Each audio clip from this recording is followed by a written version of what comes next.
आप सोच रहे होंगे कि मैं क्या कर रहा हूं। मैं युद्ध की तैयारी कर रहा हूं, वही युद्ध जो ज्वालामुखी की भांति कभी भी फट सकता है। युद्ध वही जीतता है जो युद्ध में व्यतीत होने वाले समय से अधिक समय युद्ध की तैयारी में लगाए। जो योद्धा अभ्यास क्षेत्र में जितना अधिक समय दे, रणभूमि में उतना ही कम रक्त बहेगा। एक सामान्य लौ और तीखी तलवार में अंतर यही है कि एक तीखी तलवार को कड़ी अग्नि परीक्षा से होकर जाना पड़ता है, लौहकार की मार खानी पड़ती है। एक तलवार जितनी पीड़ा सहेगी, उसका वार उतना ही प्रबल होता है।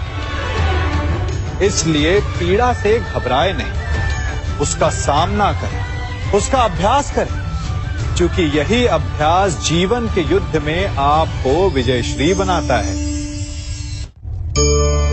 जब मेघ छाते हैं तो क्या होता है? अंधकार छा जाता है। मेघ गरजते हैं, बिजलियां कड़कती हैं, वर्षा होती है। सभी पशु अपने आश्रय स्थल पर जाकर छिप जाते हैं।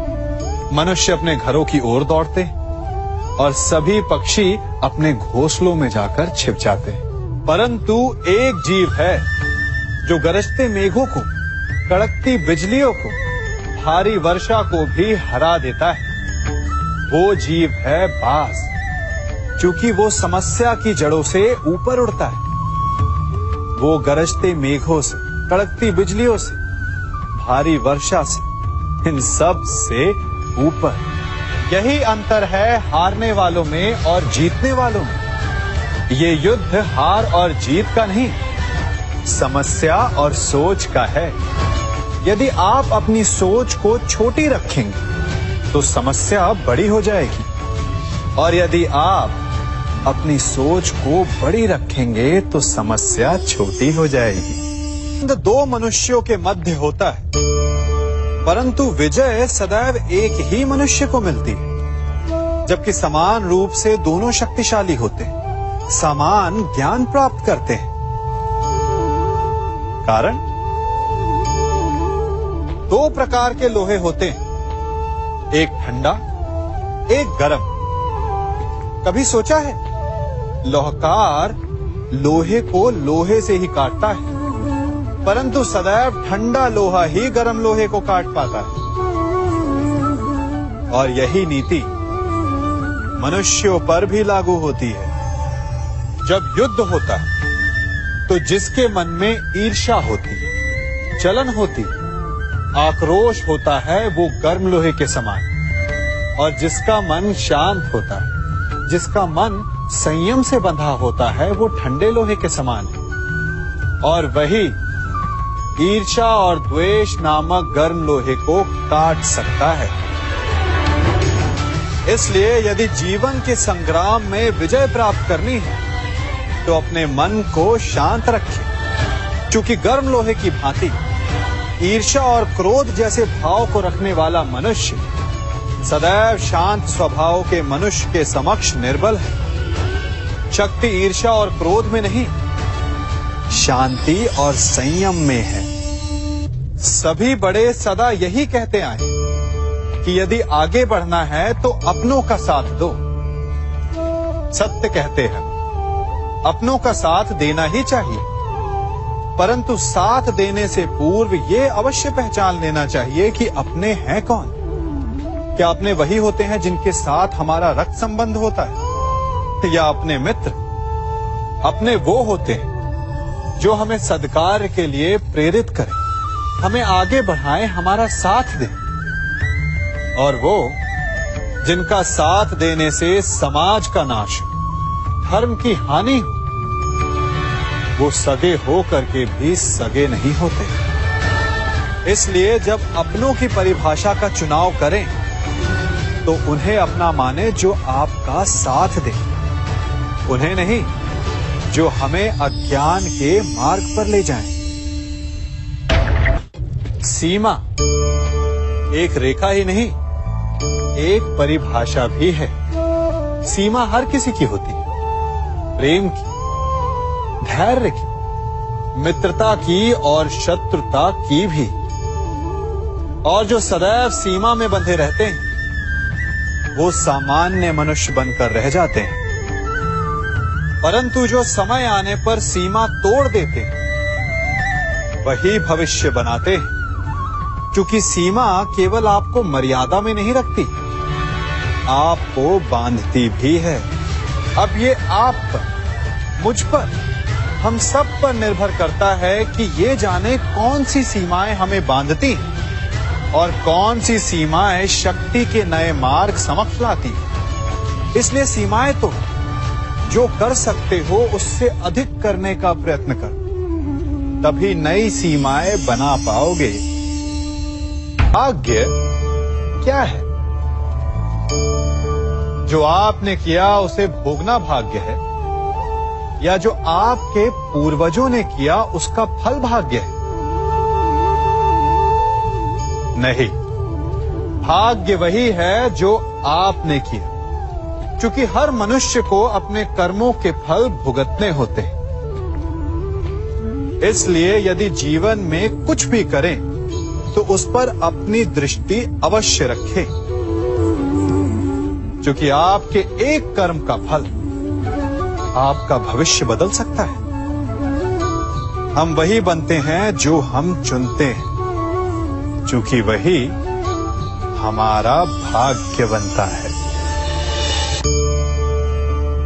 मनुष्य सुंदरता से आकर्षित होता है, उससे प्रेम करता है और असुंदर को देता है। ऐसा होता है ना? क्या आप ऐसा नहीं करते? करते हैं। तो सुंदर और असुंदर की परिभाषा क्या है?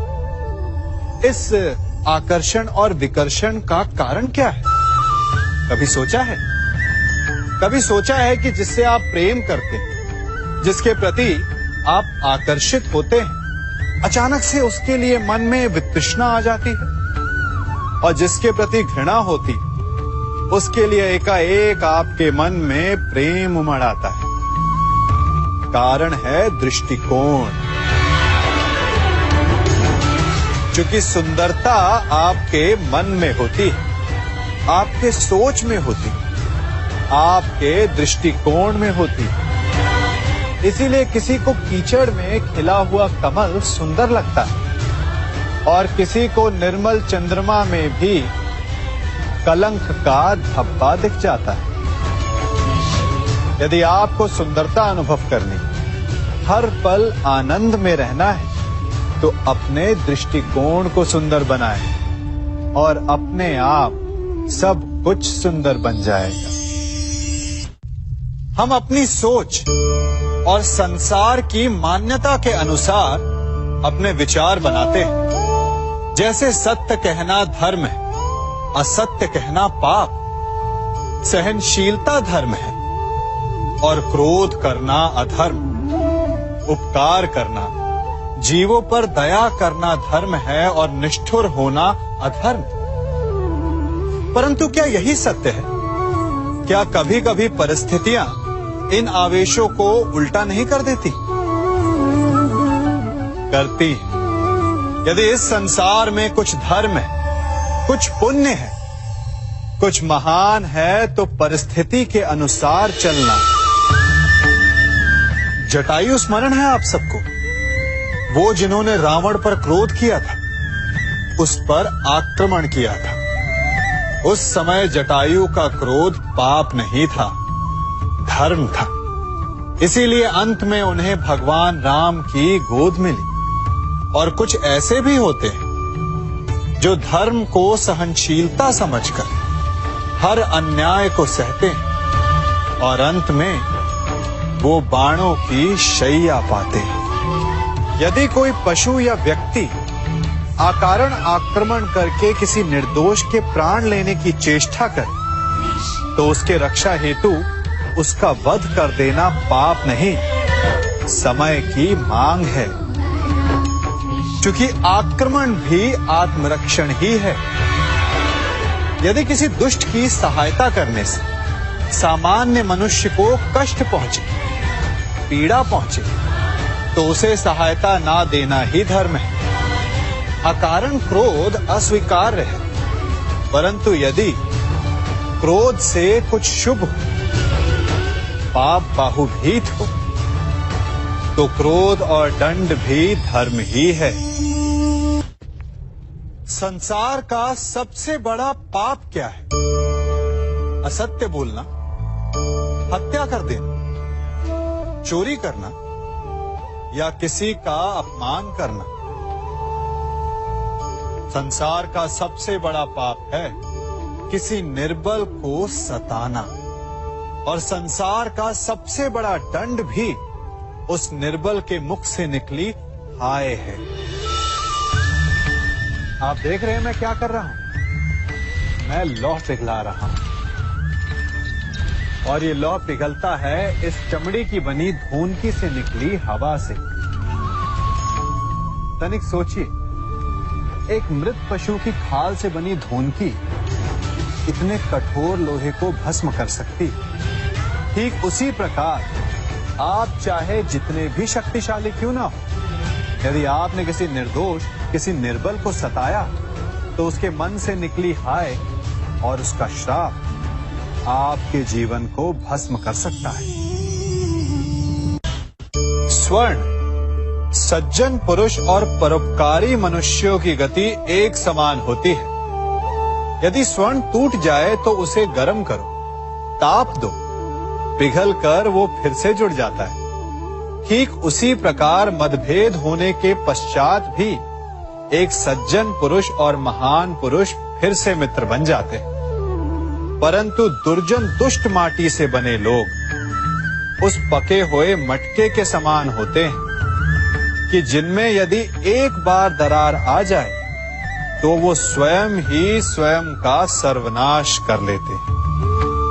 इसलिए मित्रता केवल सज्जनों से ही करें ताकि मतभेद ना हो। दुष्टों का समूह अपना नाश स्वयं ही कर लेता है। यदि कोयले की खान में जाओ तो चाहे जितनी भी सावधानी बरतो, अपने वस्त्रों पर कालिख लग ही जाती है। इसलिए दुष्ट मित्रों से सावधान। सज्जन शत्रु प्रत्येक परिस्थिति में श्रेष्ठ है। प्रत्येक मनुष्य सफलता पाने के लिए कार्य करता है। कुछ सफल होते हैं, कुछ नहीं होते, और जो सफल नहीं होते वो सदा अपनी असफलता का कारण या तो अपनी परिस्थितियों को बताते हैं या अपने सहयोगियों को दोषी ठहराते हैं। परंतु क्या वास्तविकता में ऐसा ही होता है? क्या कोई परिस्थिति या कोई व्यक्ति किसी की असफलता का कारण बन सकते हैं? उत्तर हां भी है और ना भी। कैसे? आप इस तितली को देख रहे हैं? आपने एक मक्खी को भी देखा होगा। प्रकृति ने दोनों को समान गुण दिए हैं रस पान करने का। एक तितली फूलों पर जाकर उसका रस लेती और इस अवस्था में नए फूल खिलने की व्यवस्था भी करती है, और मक्खी घाव पर बैठती है, घाव को सड़ाती है और रोग भी फैलाती है। यदि इसमें किसी बात का अंतर है तो केवल सोच का। यदि आप उचित मार्ग चुनेंगे तो आपको सफलता मिलेगी, आप में उत्साह बढ़ेगा, और यदि आप अनुचित मार्ग चुनेंगे तो आपको असफलता मिलेगी, निराशा मिलेगी। अब उचित मार्ग चुनना है या अनुचित मार्ग, ये निर्णय तो आप पर निर्भर करता है।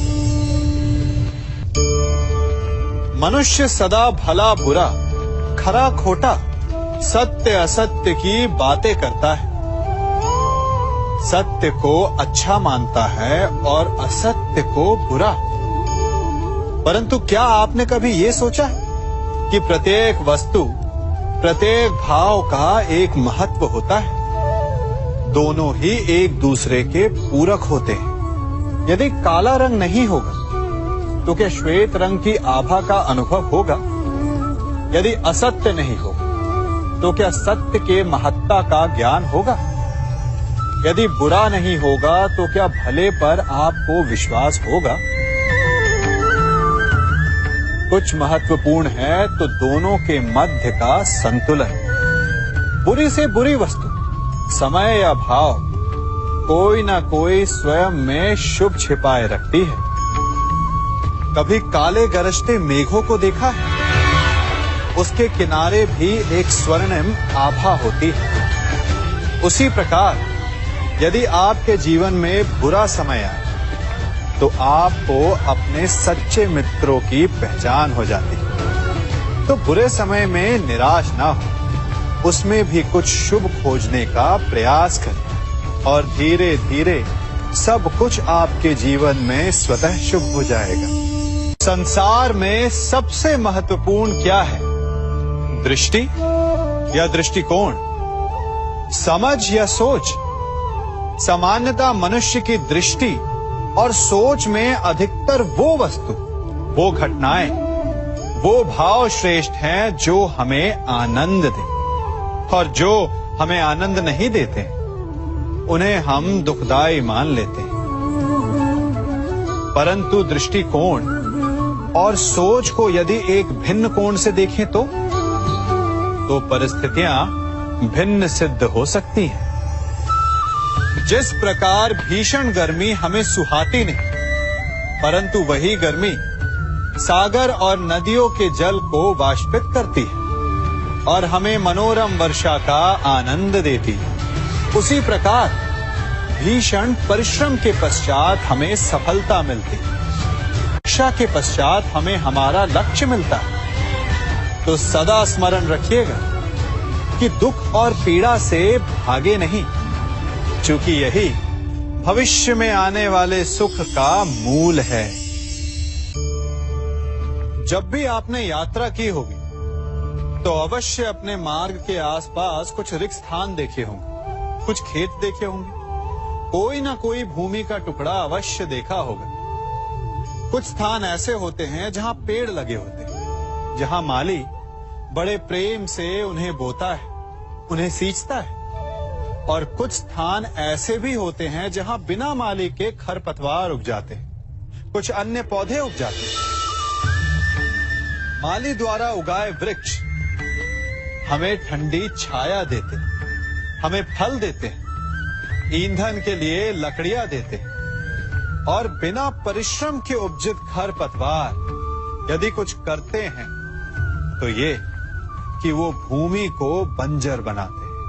हमारा मन भी रिक्त भूमि की भांति होता है। यदि अपने परिश्रम से उसमें सुविचारों के बीज डालोगे तो फलदायक विचार उपजेंगे, और यदि उसे रिक्त छोड़ दिया तो खरपतवार की भांति अनुपयोगी विचार आपके मन को अपना घर बना लेंगे, आपके मन को मैला कर देंगे, उसे बंजर कर देंगे। अब निर्णय आपका है कि आपको सुविचार देने वाला मन चाहिए या कुंठा देने वाला। जल प्रकृति को इस संसार की सबसे अनूठी देन है। वो महासागर में भी मिलता है और मीठे तालाब में भी, वो पवित्र गंगा में भी होता है और दुर्गंध आती नाली में भी। हम तालाब और नदी को सम्मान इसलिए देते हैं क्योंकि उसका मीठा जल हमारी प्यास बुझाता है, परंतु सागर का जल पीने योग्य नहीं होता, इसीलिए कभी कभी हम उसे उतना महत्व नहीं देते और नाली के जल को हम हे दृष्टि से देखते हैं। तो क्या ये उचित है?